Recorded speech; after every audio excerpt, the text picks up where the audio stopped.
네, 오늘 우리에게 주시는 하나님의 말씀은 신약성경 에베소서 5장 1절에서 7절 말씀입니다. 에베소서 5장 1절에서 7절까지 말씀을 교독합니다. 제가 먼저 읽겠습니다. 그러므로 사랑을 입은 자녀같이 너희는 하나님을 본받는 자가 되고 너희를 사랑하신 것 같이 너희도 사랑 가운데서 행하라. 그는 우리를 위하여 자신을 버리사 향기로운 제물과 생축으로 하나님께 드리셨느니라. 음행과 온갖 더러운 것과 탐욕은 너희 중에서 그 이름이라도 부르지 말라. 이는 성도의 마땅한 바니라. 누추함과 어리석은 말이나 희롱의 말이 마땅치 아니하니 돌이켜 감사하는 말을 하라. 너희도 이것을 정령이 알거니와 음행하는 자나 더러운 자나 탐하는 자 곧 우상 숭배자는 다 그리스도와 하나님 나라에서 기업을 얻지 못하리니 누군지 헛된 말로 너희를 속이지 못하게 하라. 이를 인하여 하나님의 진노가 불순종의 아들들에게 임한. 같이 읽겠습니다. 그러므로 저희와 함께 참여하는 자 되지 말라. 아멘. 오늘 영광교회 예배 오신 여러분들 참 잘 오셨습니다. 특별히 또 이번 주는 7월 4일 독립기념일을 우리가 맞이하고 있는데요. 우리 미국이라는 나라가 이렇게 자유를 얻어서 하나님 앞에 마음껏 예배드리고 우리 자녀들을 또 키우고 이렇게 그래도 세계적으로 좋은 나라에서 살게 된 것 하나님께 영광을 올려드립니다. 또한 지난 6개월 동안 하나님께서 우리를 보호하시고 인도해 주셔서 또 이 자리까지 오게 된 것 하나님께 영광을 돌립니다. 또 어려움도 있었고 힘든 일도 있었지만은 중요한 것은 내가 이 자리에 건강한 모습으로 하나님 앞에서 예배를 드린다는 사실입니다. 여러분이 무슨 일을 당하든지 어려운 일을 당하든지 하나님 앞에서 예배 드릴 수 있다면 그 인생은 복받은 인생인 줄 믿습니다.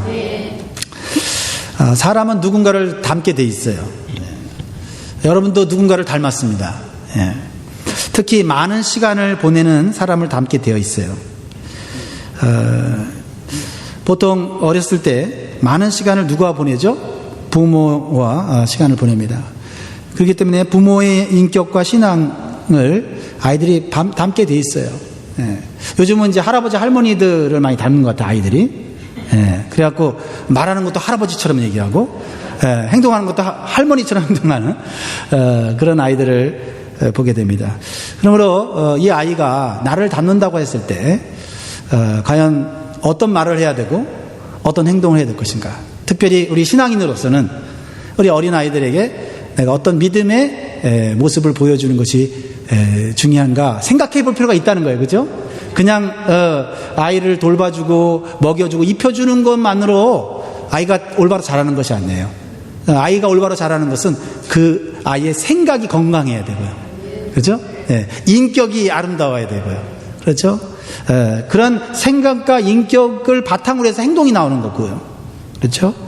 가치관이 형성되는 거기 때문에 많은 시간을 같이 보내는 사람을 닮게 되어 있다는 것 여러분 기억하시고 좋은 영향력, 선한 영향력을 미칠 수 있도록 여러분 신경을 써주시면 감사할 것 같아요. 또 자녀가 성장하면 주로 누구를 닮아요? 같이 친하게 지내는 친구들을 닮게 되어 있어요. 그러니까 여러분들의 현재의 모습은 부모의 모습도 닮았지만 친구들의 모습들도 여러분 가지고 있는 거예요. 특히 아주 이제 결혼하고 나면 아주 큰 영향력을 받는 사람인데 누굴까요? 배우자예요. 배우자. 오늘 아침에 제가 잠깐 이렇게 뉴스를 봤는데요. 그 뉴스 타이틀에 어떤 그 배우가 코리안 탤런트인데 배우인데 감사하는 긍정적인 말을 하는 여배우 이런 타이틀이 돼 있더라고요. 궁금해갖고 좀 봤어요. 봤더니 최근에 그 여배우가 이렇게 한국 TV에 나왔는데 그 여배우가 혼자서 여행을 합니다. 근데 여행을 하면서 겪는 여러 가지 에피소드가 있는데 그 여배우의 특징이 뭐냐면 어렵고 힘든 일을 만남에도 불구하고 항상 입에서 감사하다는 말이 떠나지를 않는다는 거예요. 그러니까 그렇게 유명하지 않은 배우였는데 막 그 신문이나 어떤 다른 미디어에서 막 이 사람에 대한 기사를 막 올린 거예요. 야, 그만큼 이 시대가 감사하는 사람이 별로 없는 거예요. 불평하고 비판하고 막 욕하고 하는 사람들은 많은데 감사하는 사람이 별로 없다는 것을 느끼게 됐어요. 그러면서 그 여배우가 이렇게 고백을 해요. 내가 이렇게 많은 사람들에게 인기가 생길 줄 몰랐다. 나를 긍정의 아이콘, 아주 파지티브한 애티튜드를 가진 사람으로 나를 이렇게 봐준다는 게 너무 놀랍다는 거예요. 자기가 결혼하기 전에는 그런 사람 아니었대요. 근데 결혼하고 나서 변했다는 거예요. 그래서 뭐라고 하냐면, 내가 이렇게 긍정적으로 변하고 조그만 일에도 감사하는 말을 나도 모르게 하게 된 것은 우리 남편 때문이라 이렇게 얘기하더라고. 남편도 탤런트인데, 배우인데, 그래서 보면서 사람은 누군가를 닮게 되어 있는데 잘 닮아야 되겠다. 잘 닮아야 되겠다. 내 배우자에게, 그렇죠? 내 자녀에게, 내 친구에게 긍정의 에너지를 줄 수 있는, 그렇죠? 뭔가 좀 선한 영향력을 줄 수 있는 이런 사람이 되어야 될 줄 믿습니다. 그 다음 우리가 담게 되는 것이 사회적 분위기예요. 이것도 만만치가 않습니다. 이 영향력이 사회적 분위기를 우리가 닮아가게 되어 있어요. 그 사람이 속한 사회가 추구하는 윤리적 가치나 도덕적 수준에 따라서 그 사람의 인격과 성품과 행동에 큰 영향력을 주는 거예요. 그러니까 이 사회 구성원들이 선한 일을 좋아하는 구성원들이면 선한 일을 하는 사람들이 많아지고요. 이 사회 구성원들이 서로 훔치고 때리고 죄를 짓는 것이 많으면 원래 착한 사람도 죄를 짓게 되고 나쁜 행동을 하게 된다라는 것입니다. 특히 오늘날에는 이 TV와 인터넷의 영향력이 부모의 영향력보다 점점 더 커지고 있어요. 맞습니까? 그래서 자녀들이 나쁜 말과 나쁜 행동을 TV나 인터넷에서 배워요. 얼마나 잘 배우는지 몰라요. 가르쳐주지도 않는데 잘 배워요. 그래서 처음에는 아이가 막 말을 하니까 신기해갖고 또 해봐 그러는데 그 말이 아주 나쁜 말이란 말이죠. 옛날에는 아이들이 나쁜 말을 하면 어른들이 뭐라고 그래요? 너 어디서 그 나쁜 말을 배웠어? 어디서 나쁜 말을 배웠어? 이렇게 물어보잖아요. 그러면 아이들이 뭐라고 그래요? 아빠가 그렇게 말하던데요? 엄마가 그렇게 말하던데요? 이렇게. 그래서 옛날에는 가정교육이 중요했어요. 가정교육. 그렇죠? 애들이 배울 때가 어디밖에 없어요? 가정에서 배우는 거거든요. 부모로부터 배우는 거예요. 근데 요즘 아이들은요, 한 2-3살만 돼도 그냥 드라마, 영화, 스마트폰으로 막 보고, 그죠? 자기들이 막 켜갖고 서치하고 막 이런단 말이죠. 그러니까 영화, 드라마 그리고 스마트폰으로 연결된 사람들에게 나쁜 말을 배우고 나쁜 행동을 더 많이 배워요. 여기에는 보이지 않는 악한 사단의 영향력이 있어요. 그래서 가정교육이 더 중요한 시대가 되었어요. 그런데 이렇게 인터넷이 발달된 오늘날에는 사회적 영향력이 너무 커서, 매스컴의 영향력이 너무 커서 아이들을 올바르고 교육하는 것이 아주 어렵습니다. 부모들의 지식과 경험이 낡은 것이 됐어요. 그래서 똑똑한 자녀들을 따라가기가 어려워요. 무엇보다 자녀들의 잘못된 욕구와 습관을 통제할 능력과 지혜가 부족해요. 그러다 보니까 부모들이 좀 지혜롭지 못한 방법으로 아이들을 통제하고 아이들을 바꾸려고 하다 보니까 좋지 못한 모습을 아이들에게 가르쳐주는 또 역효과가 일어나기도 합니다. 그래서 아이들을 아예 자유롭게 아예 방치해보거나 사랑한다는 미명 아래 자유롭게, 미국은 자유의 나라니까 너네 자유롭게 자라라. 그래서 아이들이 아주 그냥 스포일된 아이들도 있고, 또 어떤 아이들은 그냥 무조건 돈으로 그냥 해결하려고 하는 그런 경우가 있습니다. 그래서 이런 문제를 해결할 방법을 우리가 찾기가 쉽지 않아요. 그러나 성경은 우리에게 분명히 가르쳐주고 있어요. 그것은 사람이나 이 세상을 닮아가지 말고 하나님을 닮아가라고 말하고 있어요. 예? 우리는 보통 이렇게 말을 하죠. 옆집의 아이를 봐라. 너도 저 아이처럼 돼야 돼. 저 아이처럼 좀 닮아봐. 이렇게 얘기를 하죠. 또 앞집의 남편을 보면서 여보, 저 남편하고 살면 정말 행복할 것 같아요. 당신도 저 남편 좀 닮아봐요. 예, 이렇게 말을 합니다. 그러나 막상 살아보면 생각이 달라질 거예요. 사람은 누구나 불완전하고 결점이 있을 수 있기 때문에 그렇죠. 그래서 우리는요, 좀 수준을 높여야 돼요. 좋은 사람, 훌륭한 사람 많이 있지만 좋은 사람, 훌륭한 사람도 결점이 있어요. 같이 살아보면 정말 고개를 흔들 만한 그런 나쁜 버릇이 있다고요. 그래서 여러분 수준을 높여서 사람을 닮으려고 하지 말고 아예 처음부터 하나님을 닮으려고 노력하시다 이 말이에요. 하나님을 닮으자, 하나님을. 네. 우리 자녀들 보고 아빠를 닮으라 이렇게 하지 말고, 아빠가 완벽하지 않잖아요. 할아버지 할머니를 닮아라 이렇게 하지 말고 하나님을 닮으라고 얘기하면요, 아이들이 실망하지 않아요. 저도 우리 아버지가 어렸을 때는 정말 큰 산이었어요. 우리 아버지 완벽하게 느껴졌거든요.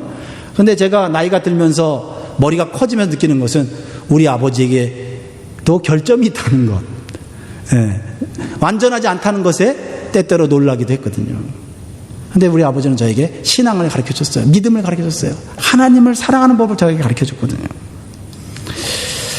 수준을 높여서 하나님을 닮아야 돼요. 하나님의 형상으로 만들어진 인간은 하나님을 닮을 때 가장 인간답고 가장 아름다운, 가장 또 성도다운 모습으로 변화되는 줄 믿으시기 바라요. 오늘 1절 말씀을 읽어보세요. 1절 다 같이 시작. 그러므로 사랑을 입은 자녀같이 너희는 하나님을 본받는 자가 되고. 예, 여러분 교회 와서요, 우리가 하나님 본받으려고 교회 오는 거예요. 네. 하나님을 본받는 것을 구체적으로 보여주신 분이 계신데 그분이 바로 누구십니까? 하나님의 아들 예수 그리스도시죠. 그분은 우리를 사랑하셔서 자기의 생명을 버리면서까지 우리의 죄를 위해 십자가에서 죽으시고 우리의 죄 문제를 해결해 주셨습니다. 우리에게 구원을 주셨고 영생을 주셨습니다. 할렐루야. 그래서 우리는 하나님의 자녀가 되는 기회를 얻게 되었고 믿음으로 하나님의 자녀가 되었습니다. 2절 말씀을 다시 봅니다. 시작. 그리스도께서 너희를 사랑하신 것 같이 너희도 사랑 가운데서 행하라. 그는 우리를 위하여 자신을 버리사 향기로운 제물과 생축으로 하나님께 드리셨느니라. 예수님은 사랑의 본을 보이면서 서로 사랑하는 것이 하나님을 본받는 것이라고 가르쳐주고 있습니다. 그런데 문제는 하나님의 자녀가 되었지만 아직 우리는 세상의 영향력으로부터 완전히 벗어나지 못했어요. 아직 세상을 닮아 있어. 예. 예. 우리를 교회 다니지만 교회 바깥에다가 우리를 갖다 놓으면 교회 다니는 사람인지 아닌지 잘 분별이 안 돼. 왜요? 세상을 너무 닮았어요. 그렇지만 교회는 다녀요. 성경도 읽고 기도도 해요. 예수님을 믿기 전에 사용하던 거칠고 더러운 언어들을 그대로 사용하고 있어요. 우리의 행동 또한 죄의 욕심에 이끌려서 추하고 더러운 행위를 하고 있다는 것입니다. 여러분, 사랑받는 하나님의 자녀가 되는 것, 그 첫 번째가 사랑이라고 한다면, 그 사랑에는 용서도 포함됩니다. 사랑이라고 한다면 둘째는요, 거룩이에요. 뭐라고요? 거룩입니다. 많은 성도들이요, 그래도 교회 안에서 사랑하려고 노력해요. 사랑해야 된다는 걸 알아요. 그런데 거룩하려고 노력하지는 않는 것 같아요. 하나님은 사랑하라는 것 이상으로 우리 성도들이 거룩하라고 말씀하고 있어요.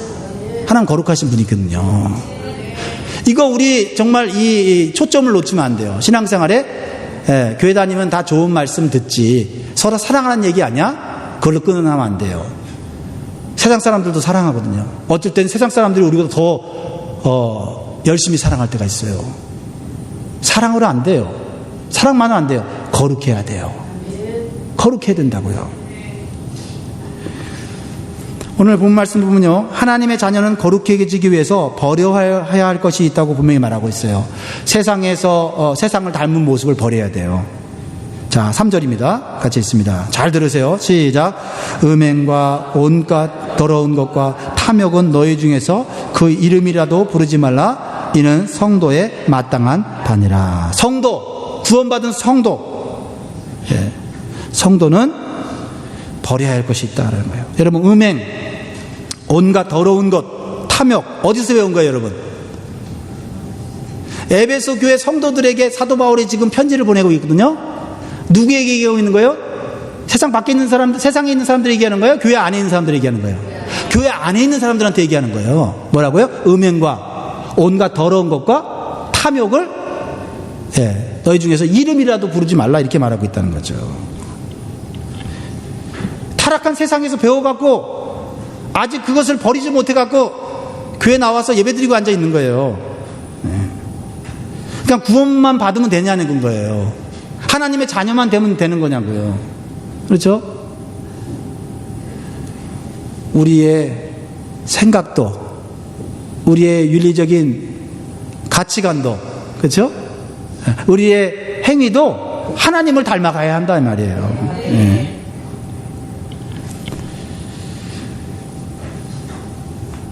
에베소라는 도시는요, 한마디로 성적으로 매우 타락한 도시였어요. 여러분이 상상하는 것 그 이상으로 성적으로 타락한, 즉 우리는 타락했다고 말하지만 그들은 그것이 일상생활이었어요. 일상생활. 대부분의 사람들이 성적으로 문란한 삶을 살았어요. 부부 외에 다른 사람들과 비정상적인 성적인 관계를 맺으며 사는 것이 그냥 일상생활이었어요. 그것이 죄나 부끄러운 것이 아니고 당연한 것으로 받아들여지는 사회적 분위기였다는 거예요. 얼마나 타락했는지 알죠? 심지어는요, 에베소 사람들이 섬기는 신이 있었는데 그 신이 아뎀이라고 하는 여신이에요. 풍요의 여신이에요. 이 풍요의 여신을 섬기는 신전이 엄청나게 컸는데 그때 당시에 7대 불가사의에 해당되는 그렇게 거대하고 그렇게 아름답고 멋지게 지어진 건물이에요. 에베소에 가면요, 이 신전들이 있는데 지금은 다 부서져 갖고 기둥 몇 개만 남았어요. 근데 거기서 어떤 일이 벌어진지 아십니까? 신전이니까 사람들이 모여서 제사를 드렸어요.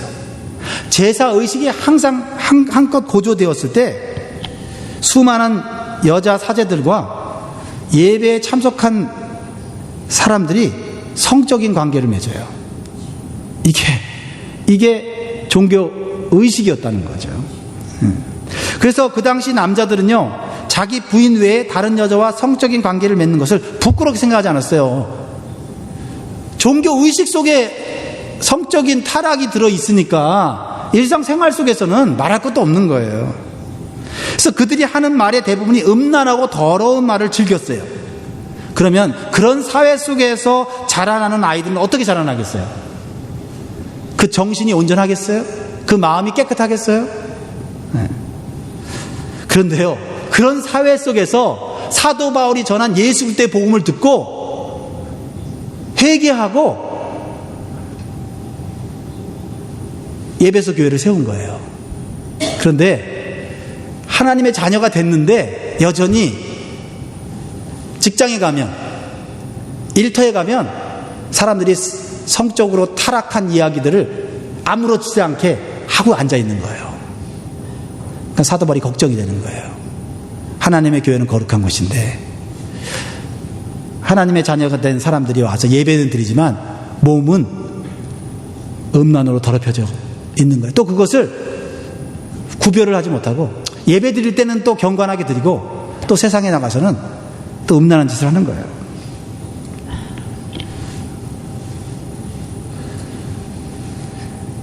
사도 바울은 하나님을 믿는 사람들은 하나님도 열심히 믿어야 되지만 하나님처럼 거룩한 삶을 살아야 한다고 하는 것을 지금 강조하고 있는 것이죠. 그래서 사도 바울은 음행이나 온갖 더러운 것이나 탐욕에 대해서 이름도 부르지 말라 그래. 이름도 3절 다시 보면 음행과 온갖 더러운 것과 탐욕은 너희 중에서 그 이름이라도 부르지 말라. 이는 성도의 마땅한 바니라. 이렇게 말하고 있어요. 이름이라도 부르지 말라. 이름이라도. 매우 강력한 명령이에요. 야, 너희들 음행하지 마세요. 당신들 더러운 말들, 성적으로 타락한 그런 말들을 하지 마세요 라는 정도가 아니라 이름도 꺼내지 마라. 꺼내지 마. 왜 그럴까요? 마치 담배나 술을 끊은 사람이 지금 잘 살아가고 있는데 옆에서 담배 피우는 얘기를 하는 거예요. 맛있는 담배 피는 얘기를 하는 거예요. 그리고 또 맛있는 술 이야기들을 또 하는 거예요. 그럼 어떻게 해요? 옛 생각이 나서 다시 피우고 싶고 다시 먹고 싶은 마음이 들 수 있다는 거예요. 그걸 어디서 얘기하고 있어요? 교회 안에서. 내가 구원받았지만 한 자녀가 됐지만은 자기가 세상에서 정말 매도하고 나쁜 짓 하는 거를 자랑스럽게 얘기하는 거예요. 옛날 한국 사람들 그렇게 했잖아요. 자기 부인 외에 첩을 드는 것을 자랑스럽게 여기는 시대가 있었어요. 옛날에 조선시대에. 내가 조선시대라고 얘기하지만은 사실 오늘날도 있어요. 그러면서 어떻게 해요? 교회를 다닌단 말이에요. 그러니까 교회를 안 다니는 사람들이 뭐라고 해요? 교회는 못 들어다녀. 우리랑 다를 바가 전혀 없는데. 이렇게 얘기한다는 거죠. 근데 다르긴 다르죠. 예수님 믿고 구원받아서 하나님 자녀가 된 거 맞는데 깨끗한 자녀가 아니고 더러운 자녀가 된 거예요. 지금 이 부분을 얘기하고 있다는 거죠. 너희가 사랑하라 이렇게 얘기하고는 사랑이 중요하지만 더 중요한 게 있는데 거룩한 사랑해야 된다는 거예요.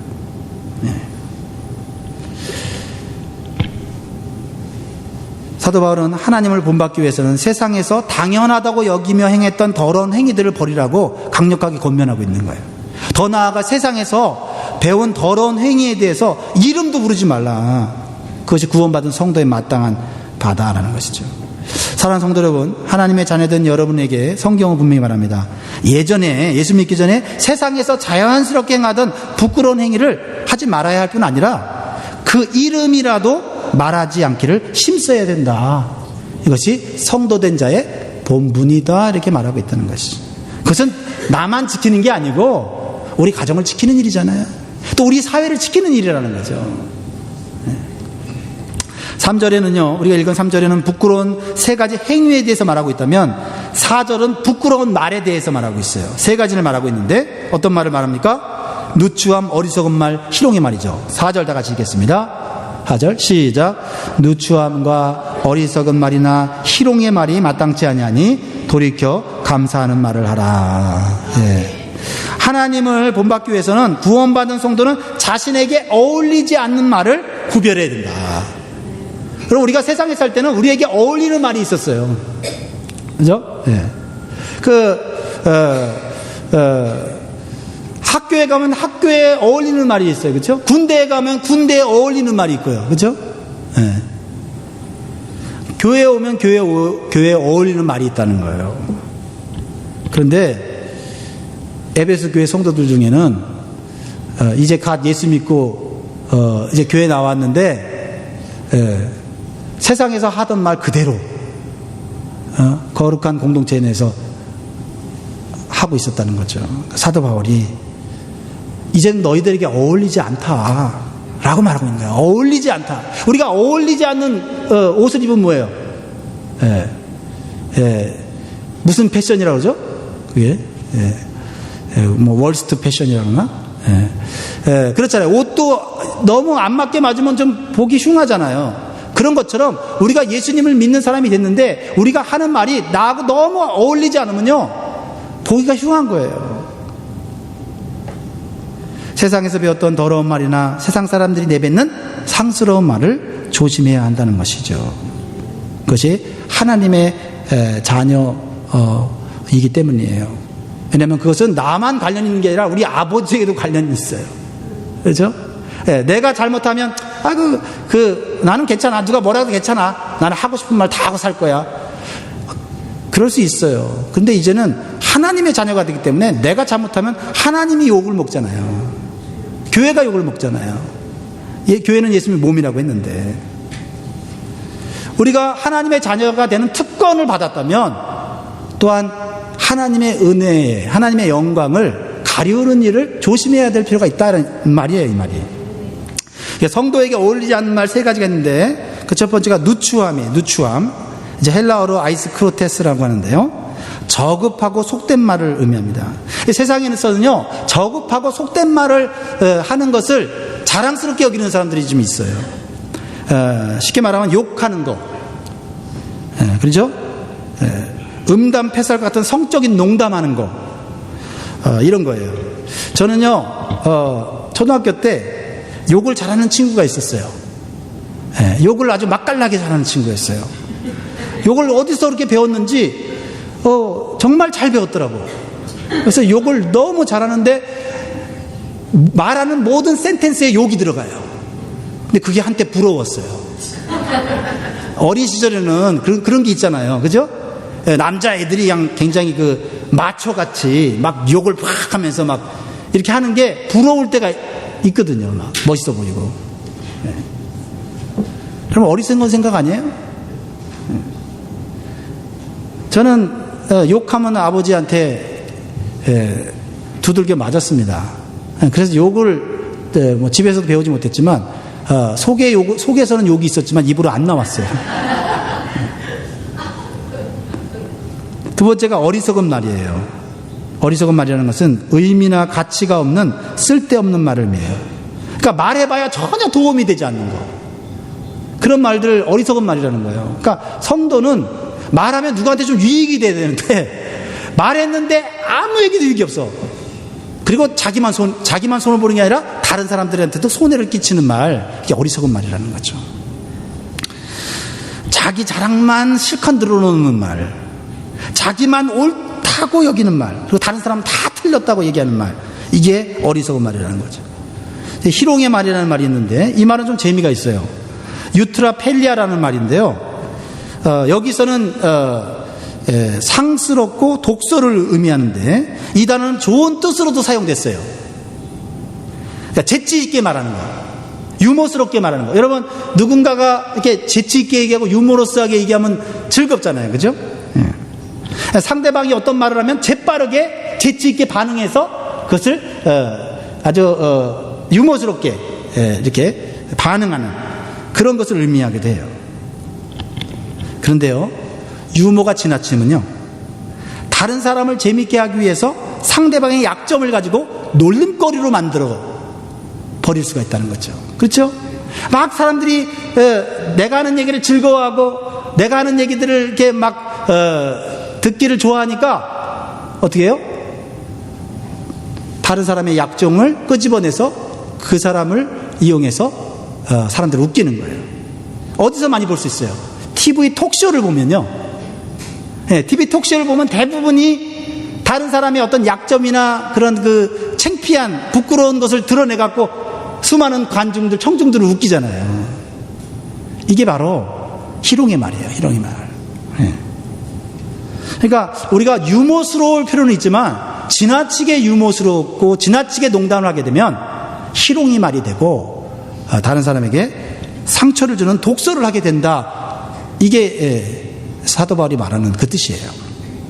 그게 누구에게 어울리지 않는다고? 성도들에게는 어울리지 않는다는 거죠. 하나님의 자녀에게는 어울리지 않는다는 거예요. 그러니까 교회 와서 열심히 봉사하고 사역하는 것만이 전부가 아니라는 거예요. 신앙생활이라고 하는 것은 하나님 보시기에 좀 어울리는 말을 할 필요가 있다, 오늘 말하고 있는 것이죠. 그래서 여러분, 내 입에서 말이 너무 쉽게 나오는 것을 조심해야 돼요. 말보다 행동이 앞서는 사람도 문제지만요, 생각 없이 말하는 사람은 자주 실수하게 되고 다른 사람에게 상처를 주게 되어 있어요. 그리고 말은 그 사람을 스스로 거룩하게 만들기도 하지만 스스로 더럽게 만드는 거예요. 여러분, 말에 힘이 있어 갖고요, 내가 한 말로 인해서 내가 거룩하게 되기도 하지만 내가 한 말로 인해서 내가 더러워지기도 해요. 말의 힘이 대단합니다. 그래서 마태복음 15장 11절에 예수님은 분명히 이렇게 말하고 있어요. 같이 읽겠습니다. 시작. 입에 들어가는 것이 사람을 더럽게 하는 것이 아니라 입에서 나오는 그것이 사람을 더럽게 하는 것이라. 내 입 밖에 나오는 게 더럽게 하는 거예요. 뭐 더러운 거 먹었다고 해서 더러운 사람이 되는 게 아니고, 내 마음에서 더러운 생각을 하고 내 입에서 더러운 말을 하게 될 때 그것이 가장 더러운 것이다 라는 것입니다. 그래서 특별히 우리 성도된 하나님의 자녀된 우리들은 내 입에서 나오는 말을 잘 통제해야 돼요. 지켜봐야 돼요. 나도 내 입에서 뭐가 나올지 모르니까 뭐가 나오나 이렇게 봐야 돼요. 이렇게 돋보기를 쏘면서 이렇게 내 입에서 무슨 말이 나오나 이렇게 봐야 된다고. 왜냐하면 성도가 하는 말은 하나님이 다 들으시기 때문에 그래요. 하나님 안 믿을 때는 너와 나만 들었어요. 하나님의 자녀가 됐을 때는 너와 나만 듣는 게 아니라 살아계신 하나님이 듣고 계시잖아요. 그래서 민수기 14장 28절에 기가 막힌 말씀이 있어요. 시작. 그들에게 이르기를 여호와의 말씀에 나의 삶을 가리켜 맹세하노라. 너희 말이 내 귀에 들린 대로 너희에게 행하리니. 하나님은 하나님의 자녀들의 말을 귀 기울여요. 저도요, 우리 아이들이 하는 말을 귀 기울입니다. 못 듣는 것처럼 이렇게 있어도 우리 아이들이 얘기를 하면 무슨 말 하나 이렇게 들으려고 노력을 해요. 하나님이 우리를 예수님의 보혈로 깨끗하게 씻어서 자녀 만들어놨는데 이 자녀들이 무슨 말 하는지 궁금한 거예요. 하나님 앞에 찬양하고 하나님 앞에 감사하는지 듣고 싶은 거예요. 불평하고 원망하고 서로 다투고 시기하고 미워하는 말을 하면 하나님 기뻐하시겠느냐고요. 그래서요, 우리는 성도로서 입을 지키는 파수꾼을 달라고 기도해야 돼. 시편 기자는 그렇게 기도했어요. 하나님, 교회 열심히 나가게 해주세요. 하나님, 돈 많이 벌어서 좋은 일 하게 해주세요. 이것만 기도한 게 아니라 하나님, 내 입술에 파수꾼을 세워주세요. 이거 굉장히 중요한 기도입니다. 시편 141편 3절 이거 여러분 펴놓으시고 여러분 줄쳐놓고 이 기도 하세요. 이 기도를 여러분의 기도 제목 속에 넣으세요. 같이 읽겠습니다. 시작. 여호와여, 내 입의 앞에 파수꾼을 세우시고 내 입술의 문을 지키소서. 사람의 언어가 바뀌면서 그 사람의 인격과 신앙의 성숙도도 바뀌는 것이에요. 그래서 내 입에서 습관적으로 나오는 말을 자주 점검하고 훈련할 필요가 있다는 것입니다. 그렇다면 성도에게 어울리는 말은 뭘까요? 그럼 어울리는 말은 뭐예요? 우리가 4절이 나와 있죠. 감사하는 말을 하라. 4절에 누추함과 어리석은 말이나 희롱의 말이 마땅치 않으니 돌이켜 감사하는 말을 하라. 성도는 유머스럽게 얘기하고 재치 있게 얘기하고 사람들을 웃기고 사람들로 하여금 인기를 끄는 그런 말보다는 감사의 말에 더 익숙한 그런 사람이 되어야 된다라고 말하고 있는 거예요. 좀 유머스러우면 좋고요, 사람들을 즐겁게 해주는 아주 논리 정연한 말을 하는 것 좋아요. 그러면 좋겠죠. 그러나 그런 말보다는, 그런 말을 못한다 할지라도 감사의 말을 할 수 있는 사람이 되라. 그게 성도다. 그게 하나님 자녀다. 그게 성도에게 어울리는 말이다라는 것이죠. 감사의 말은 하는 사람이나 듣는 사람의 마음을 아름답게 하고요, 하나님의 기쁜 뜻을 이해하게 하고요, 심지어는 불행을 행복으로 바꾸기도 하는 거예요. 크로스비라고 하는 여성이 있어요. 이 여성은 태어난 지 6주부터 눈이 멀었어요. 그리고 95세까지 죽을 때까지 소경으로 살았어요. 의사의 실수로 소경이 됐는데요, 의사가 약물을 잘못 조절해 갖고 소경이 됐어요. 어려서 그러나 할머니가 들려주는 성경 이야기를 많이 듣고 자랐어요. 할머니가 시간을 많이 보내니까 성경을 많이 읽어준 거예요, 애한테. 그러니까 애가 영의 눈이 열려갖고 어려서부터 기도하는 아이가 된 거예요. 그래서 영감 있는 찬송을 많이 썼어요. 여러분이 잘 아는 찬송, 나의 갈 길 다 가도록. 나의 갈 길 다 가도록 예수 인도하시니, 이런 찬양. 그리고 예수로 나의 구주 삼고, 예수로 나의 구주 삼고, 그렇죠? 이것이 나의 간증이요. 누가 썼다고요? 어려서 실수로 소경이 된 여자분이 이것을 썼다는 거예요. 이 은혜로운 찬송시를 한 8,000개에서 9,000개 정도를 썼대요. 그녀는 소경으로 불편하게 살았지만 하나님의 크신 은혜를 체험하고 놀라운 기도를 하게 돼요. 이런 기도를 합니다. 만약에 하나님이 나에게 시력을 다시 회복시켜 주신다 해도 나는 안 받으렵니다. 하늘나라에 가면 밝은 눈을 주실 터인데 세상에서 더럽혀지지 않은 깨끗한 눈으로 우리 주님의 얼굴을 보려고 합니다. 살아보니까, 이 세상 살아보니까 보고 사는 것보다 안 보고 사는 게 더 낫다라는 거지. 그래서 소경이 된 것이 불행했는데 살아보니까 소경으로 사는 것이 꼭 불행한 것만 아니다. 우리 주님을 바라보면서 살 수 있으니까, 천국을 바라보면서 살 수 있고, 그리고 깨끗한 마음을 유지하면서 살 수 있으니까 안 보는 게 낫겠다. 감사했다. 그녀는 눈을 뜨고 살면서 세상의 온갖 더러운 것을 보고 배우기보다는 안 보고 사는 것이 유익하다는 것을 깨달았어요. 그래서 더욱 놀라운 것은 이런 고백을 해요. 더 성숙해져서 이런 찬송의 말, 감사의 말을 하니까 더 인격과 믿음이 성숙해져서 이렇게 고백을 했어요. 나는 내 눈을 멀게 한 그 사람을 만난다면 나는 그에게 한없는 감사를 드리겠다 라고 했습니다. 여러분, 이것은 아무나 이해할 수도 없는 말입니다. 오직 하나님 안에서 은혜를 진정으로 체험한 사람만이 할 수 있는 거죠. 하나님의 은혜를 진정으로 체험하면 내 불행이 불행이 아니에요. 불행 속에서도 감사를 찾을 수 있는 거죠. 우리는 현재 모든 생활 속에 일어나는 일들에 대해서 불평할 수도 있고 감사할 수 있는 자유가 있어요. 여러분들이 얼마든지 여러분의 입술을 가지고 여러분 하고 싶은 대로 할 수 있어요. 그러나 그 결과는 너무나도 다른 삶의 결과를 나타낸다는 거죠. 감사의 말에는요, 그냥 듣기 좋은 것만이 아니고 하나님의 능력과 지혜가 담겨져 있어요. 이게 놀라운 축복이더라고요. 그래서 내가 이거를 감사의 영향력에 대해서 쭉 찾아봤는데 그 중에 한 가지만 나누고 기도하려고 해요. 일본의 유명한 제가 사장 다케시라는 분이죠. 다케시 사장이 있는데 제과점의 왕으로 불리는 사람이에요. 과자를 만들 때 반드시 달걀을 유정란으로만 사용했대요. 일본 사람들의 건강을 위해서 최고의 빵과 과자를 만든다는 철학으로 처음부터 일반 계란보다 3배나 비싼 유정란을 고집했대요. 손님들은 처음엔 그걸 알지 못했어요. 맛의 차이도 별로 분간하지 못했습니다. 그러나 시간이 흐르면서 많은 사람들이 그 사실을 알게 되어서 그 제과가 일본 제과 시장의 60%를 점령하게 됐어요. 그런 직원들에게 빵과 과자를 만들 때, 포장할 때 이렇게 교육했어요. 감사합니다라는 말을 포장하면서 3,000번 하라고 가르쳤대요. 3,000번. 일할 때 감사합니다, 감사합니다, 감사합니다 하니까 일하는 분위기가 달라지더라는 거예요. 그리고 감사하는 회사가 됐고 많은 수익을 창출해내는 회사가 됐다라고 말하고 있어요.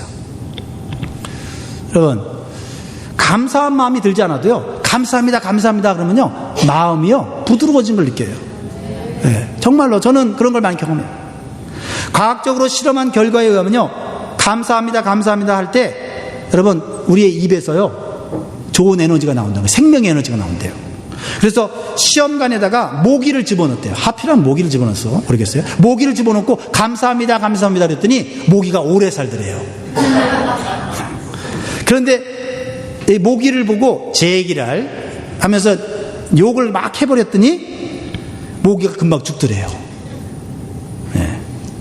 여러분, 감사하면 공기도 복을 받고, 감사하지 않으면 공기도, 내가 지금 숨쉬고 있는 공기도 저주를 받는 거예요. 여러분 집안에서 감사하시기 바랍니다. 왜요? 여러분의 공기가 프레시해져서 아이들이 그 공기를 마시고 건강하게 자라더라고요. 감사하면 하나님의 능력과 지혜를 삶 속에서 경험하게 되는 것입니다. 우리가 불평과 더러운 말을 안 하려고 하기보다는, 그렇죠? 불평의 하지 말아야지, 원망의 말 하지, 이렇게 하기보다는 감사의 말을 많이 하려고 하다 보면 불평과 원망의 마음이 사라지는 줄 믿으시기 바라요. 그러면 내 삶이 이전과 전혀 다른 축복과 행복의 삶으로 바뀌어지는 것을 보게 된다는 겁니다. 사랑하는 성도 여러분, 말씀을 정리합니다. 우리는 나도 모르게 세상에서 자연스럽게 배운 말이나 습관과 행동들이 있어요. 그것을 가지고 교회에 가지고 왔습니다. 지금 그것을 당연하게 여기지 마세요. 당연하게 여기지 마시라고. 바꿔야 될 것이고 버려야 될 것이고, 네. 우리가 닮아야 될 분은 오직 하나님 한 분이라는 거예요. 예수님 한 분뿐이라는 거예요. 그걸 인식하면서 사랑하는 것뿐만 아니라 거룩한 삶을 우리가 추구해야 된다. 이제는, 네. 이러한 신앙의 목표를 가지고 나아가시는 저와 여러분 되기를 주의 이름으로 축원합니다. 우리 감사해요 주님의 사랑 이 찬양 우리 하면서 우리 하나님 앞에 감사하면 좋겠고 그리고 기도하는 시간을 잠깐 갖도록 하겠습니다. 감사해요 주님의 사랑, 감사해요 주님의 은혜. 목소리 높여 주님을 영원히 찬양해요. 나의 전부이신 나의 주님.